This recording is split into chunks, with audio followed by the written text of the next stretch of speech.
Hello, everyone's. I'm here for my review of the Housewives of Atlanta, season 14, episode 12. If you were new to my channel, welcome. I am Lady T. I like to do reviews on scripted reality shows, and I also do reactions. If you're returning, you one of my people, welcome back. So we don't have any comments from last week's video, so we're gonna jump right on in.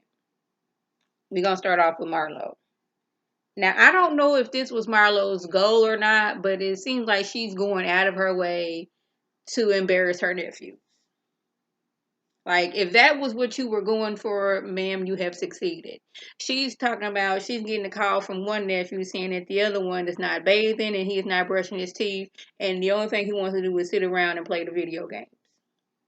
Now, I don't know why she felt that we needed to know this, because like these kids are already going through something. Like, they're not with their mom. Their mom's going through some mental health issues. Then she had like another like breakdown in front of them. They're acting out. We don't need to know that he is not taking a bath and he is not brushing his teeth, because kids are going to see this and then they're going to laugh at him once he gets back to school. I'm not really sure when this was filmed, but like just thinking like how a child would react, like, okay, you put my business out here on these streets and for what reason? So now she didn't got it in her head. Maybe, she should shorten the 30 days the nephews is staying with her sister, because it seems like the sister doesn't have anything under control. The sister's like, oh, I'm gonna take the game away from him. I'm gonna do this. I'm gonna do that. It's like, hey, Marlo, if you're getting this information that the nephew's not doing right there, I know you in your feelings right now, but you got to step up and be like, we not finna do that. Go over there. You wasn't doing that in my house. You're not gonna do that here. You need to get your tail in there. You need to take a bath. You need to brush your teeth, and you need to act like you got some sense. When your auntie tell you to get off that game, that means get off the game. I know you going through things. I'm going through some things too, but we still got to go on with our lives. But like constantly, okay. First, it was they was look at their room, look how messy it is, and look at the hole he put in the wall. Look, he ain't taking no bath. He going around musty. Look, he going around not brushing his teeth. No, but I am gonna say this: like, we gonna wait on that. Now, Sonya, I'm going to. How can I say this? I hope you was just like you mixed up your words, because when a couple of episodes ago when you invited everybody on this trip, you just said you can bring you a +1. But when she got on the phone with Kenya, she was making it seem like it was a couples trip. Now, Kenya is going through a divorce and is not even thinking about dating. Sheree, she just broke up with Tyrone, even though they was together, but not together because he was in prison. And Marlo is single. So how is this a couples trip? So I'm thinking it's a slip of a tongue. Like, okay, I'm gonna just hope it's a slip of a tongue. But sure, Kenya was like, we're not doing this. I ain't got no man, and I'm going through a divorce. Click. So she was kind of feeling some type of way, like that was rude, that was disrespectful. But like the way you was coming to like, I'm just gonna make it clear, it's a couples trip, it's a couples trip. Like when you say that, a lot of people thinking, okay, you gotta bring your significant other, your boo thing, somebody you dating when you say it's a couples trip. Well, 3 of the ladies are not in relationships. She's married, but she's separated, going through a divorce, and she's not dating. Like I said, Sheree just broke up with Tyrone, even though they was together but not together, and Marlo is single. So I'm going to hope it was a slip of the tongue, because like 1 minute you were saying, it was, bring a friend with you, but then it was a couple. But like, is it like emphasizing bring somebody with you? So like when we're doing activities, you're not alone. I'm hoping where that was coming from. So Marlo, she goes to nephew to talk about what she been going through with her nephew. She's taking in teenage boys. I have teenage nephews. And I know they're like dirt that can walk and talk. There's no simple way. Like they go outside and they come in and they smell like outside. Like I know what it's like to deal with teenage nephews. But the thing is, my nephews, they're not going through some emotional trauma right now with being separated from their parents. Like, where's the daddy at? Did we ever figure that out? Like, they've been separated from their parents, And when they did, they finally adjusted, staying with their auntie. And then when it's time to have a visitation with mom, mom wasn't on her medicines and medicines wasn't working. What happened? Something was going on with the mom and her mental health state to where she was lashing out. They're going through this, so now they haven't. I don't know if Marlo has put them into therapy, so I don't want to say that they don't have nobody to talk to. But it's like they're going through all those things, and like all that compounded. Then Marlo going to New York, one of the nephews punched a hole in the wall. And now they're dealing with you're telling them to get the F at your house. That's a lot of things going on with these teenage boys. And for them to deal with it. And I shouldn't say what people should and shouldn't do, but like it would have been better, in my opinion. We're gonna say in my opinion, to be like, okay, y'all want to take for what y'all got for granted, the luxuries you have over here. Okay, I'm gonna send you over to your auntie's house for 30 days so you can see what it's like. Like all these luxuries that I give you over here and all the things that you have over here, obviously you don't appreciate it. So I'm gonna send you somewhere where you no longer have those things. And maybe you will appreciate what you have here. And maybe that works and maybe it doesn't. Where is the charger for my laptop? Because I don't want it to go dead. Hold on, y'all. I should have this stuff together. Recorded. Goodness, child. So we over at Candy and Todd, and they discussing with Kayla and Riley about their estate planning.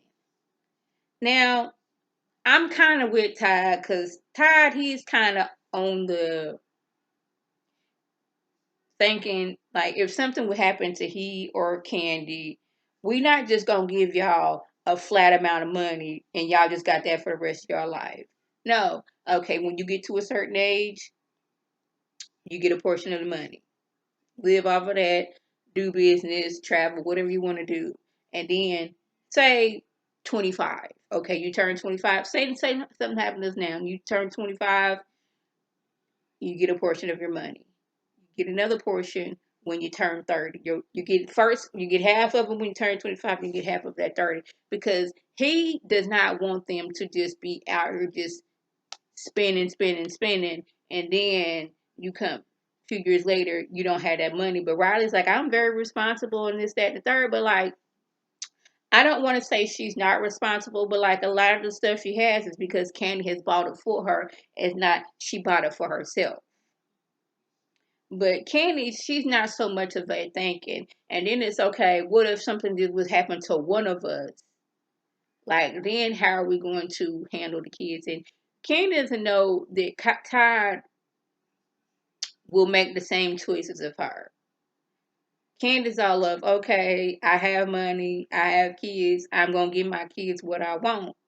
Todd is more of, I want you to work for what you have, and you'll appreciate it a lot more. And a lot of people don't like that about Todd, but I was like, I could understand, but I'm like, I'm with both of them.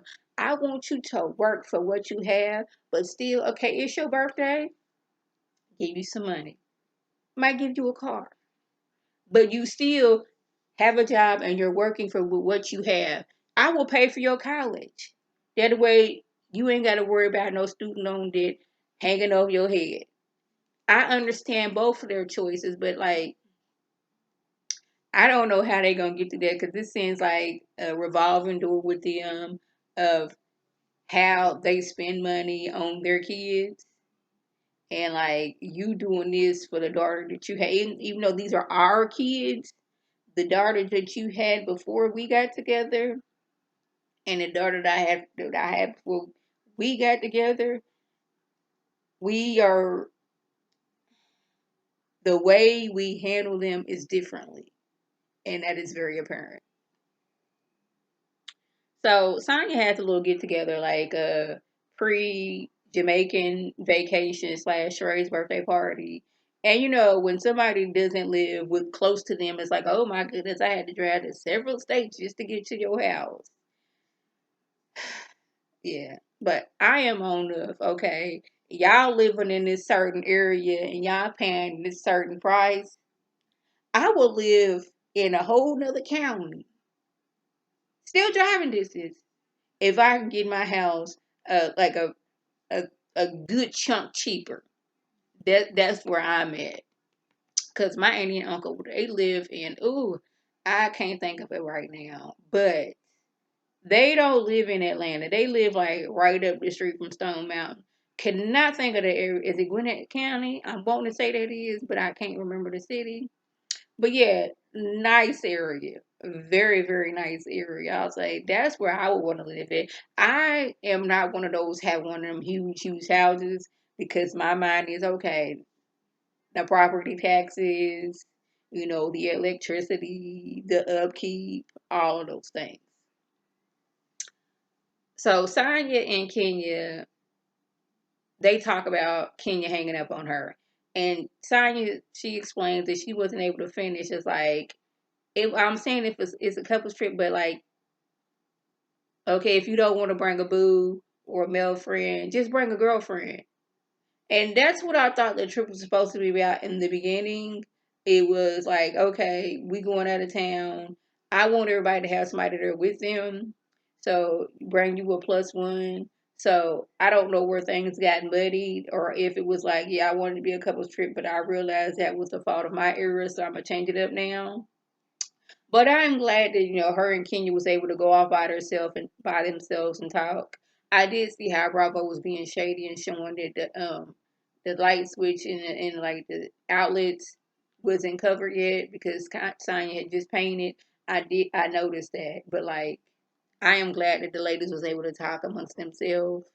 And I'm glad she was like asking Kenya for advice because that's what Kenya need to do. She need to get into interior decorating. That's another hustle for her right there. I'm pretty sure several other people have said that, and I'm gonna say it now. But y'all, the ladies they being shady towards Sonya's little party. I shouldn't say little party because that seems like I'm diminishing it. Like there's no bartender. The photo booth doesn't work, and the food isn't up to par. She had it catered. I don't know if it's a place that she has catered before, but yeah, the food wasn't like what they're used to.